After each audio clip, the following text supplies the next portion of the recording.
was born in the 90s. So I'll be lying if I say I know how you lived your lives in the 50s, 60s and 70s. But I can say for a fact that you lived lives that was entirely different from the lives your parents lived in the 20s, 30s and 40s. I ain't making these pronouncements because I want to weigh you all against the generation that came before us.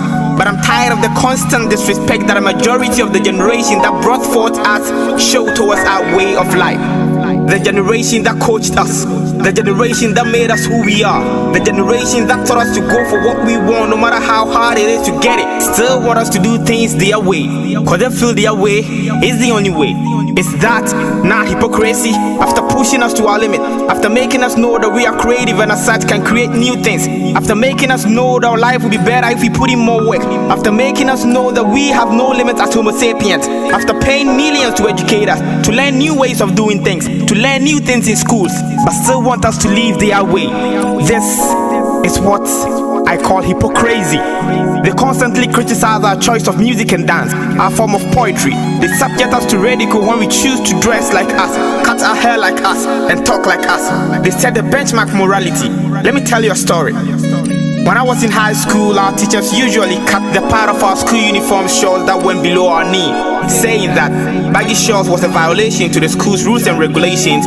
Well, to our surprise, a couple of months later, tight and small school shorts became the new fashion trend, and our teachers were forcing us to wear baggy shorts. The shorts that was against the rules and regulations of the school. I've said, right? Yeah, I know that. I know some people will misinterpret my message and say that I'm creating a rebellion against our culture. But let me ask this. When did culture cease to be the way of life of a people? If it is, then it's our fashion, our language, our art, not culture enough. This is for my new generation, the generation that make friends on Facebook, research on Google and create albums on Instagram, share our daily activities on Snapchat. Be proud of your generation and leave it to the max, so that you don't envy the life of the generation yet to come. Love, Deriad. This is on Dixon.